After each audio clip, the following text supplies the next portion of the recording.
ಸ್ವಾಮಿ ಶರಣಮಯ್ಯಪ್ಪ. ದಿನಾಂಕ 21/11/2024 ಶುಕ್ರವಾರ. ಸಮಯ ಮಧ್ಯಾಹ್ನ 3:30ಕ್ಕೆ. ಇದು ಪಂಪಾ ನದಿ ತೀರ. ನೀವು ನೋಡ್ಬೋದು, ಪ್ರತಿ ವರ್ಷದಂತೆ ಮಂಡ್ಲ ಪೂಜೆ ಟೈಮಲ್ಲಿ ಎಷ್ಟು ರಶ್ ಇರ್ತಿತ್ತು ಸ್ವಾಮಿ, ಅಷ್ಟೇ ರಶ್ ಇದೆ.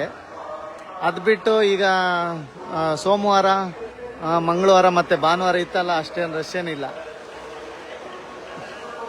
ಇದು ಒಂದು ದಾರಿ ಮತ್ತು ಇದು ಒಂದು ದಾರಿ. ಈಗ ತಾನೇ ಬಸ್ನಲ್ಲಿ ಬಂದು, ಬಸ್ಸು ಅಷ್ಟೇನೆ ಎಲ್ಲಾರು ಬನ್ನಿ ಅಂತ ಬಸ್ ಹತ್ತಿಸ್ಕೊಳ್ತಾ ಇದ್ರು.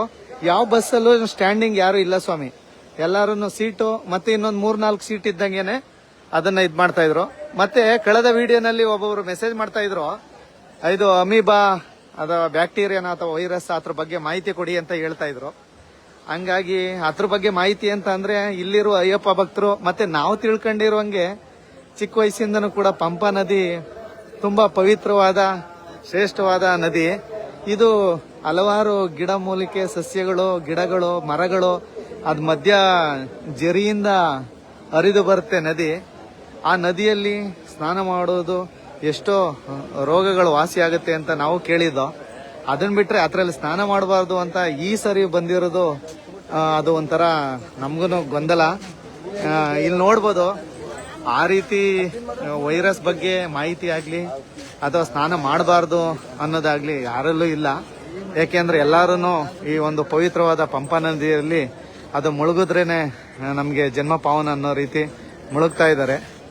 ಹಾಗಾಗಿ ಎಲ್ಲ ನೀಟ್ನೆಸ್ ಕೂಡ ಇದೆ, ಮುಳುಗ್ತಾ ಇದ್ದಾರೆ ಎಲ್ಲಾರು. ಇದು ನಮಗ್ ಬಂದಿರೋ ಗೊಂದಲನೂ ಅದೇ, ಗಿಡ ಮೂಲಿಕೆಗಳ ಮರಗಳಿಂದ ಜರಿಯಿಂದ ಹರಿದು ಬರುವಂತ ನದಿ, ತುಂಬಾ ಶುದ್ಧವಾದ ಪಂಪಾ ನದಿ. ಇಲ್ಲಿಗೆ ಯಾವುದೇ ನಗರ ಪ್ರದೇಶದ ನೀರಾಗ್ಲಿ ಅಥವಾ ನಿಂತ ನೀರಲ್ಲ, ಇದು ಹರಿಯೋ ನೀರು. ಹಾಗಾಗಿ ಇದು ಯಾವುದೇ ರೀತಿ ವೈರಸ್ ಬಗ್ಗೆ ಇದು ಯಾವುದೋ ಮಾಹಿತಿ ಇದ್ರೂ ಕೂಡ ನಮ್ಗೆ ಇದು ಹರಿಯೋ ನದಿ ನೀರು ಅನ್ನೋ ರೀತಿ ಎಲ್ಲಾರ್ಗು ಅರ್ಥ ಆಗಿದೆ ಅಂತ ಅನ್ಸುತ್ತೆ. ಮಾಮೂಲಿ ರಶ್ ಇದೆ, ತುಂಬಾ ರಶ್ ಏನೂ ಇಲ್ಲ ಸ್ವಾಮಿ, ಬರ್ಬೋದು. ಎಲ್ಲರೂ ಮುಳುಗ್ತಾ ಇದಾರೆ, ನೀವು ನೋಡ್ಬೋದು. ಅದು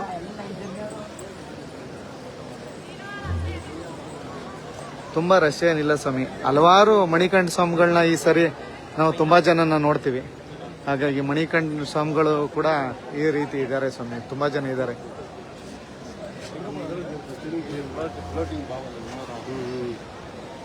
ಹಾಗಾಗಿ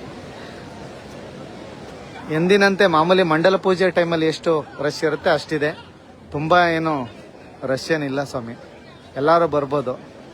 ಎಲ್ಲ ಮುಳುಗ್ತಾ ಇದ್ದಾರೆ. ಅದೇ ರೀತಿ ಜಾಗೃತೆ ಇರಲಿ ಹಾಗಂತ ಅಂದ್ಬಿಟ್ಟು ಅದ್ರ ಬಗ್ಗೆನೇ ಯೋಚನೆ ಮಾಡಿದಾಗ ನಾವು ಯಾವ ವ್ರತವನ್ನಾಗ್ಲಿ ಯಾವುದೇ ಒಂದು ಪ್ರಯಾಣ ಆಗ್ಲಿ ಮಾಡೋಕ್ಕಾಗಲ್ಲ. ಹಾಗಾಗಿ ಓಂ ಸ್ವಾಮಿಯೇ ಶರಣಮಯ್ಯಪ್ಪ.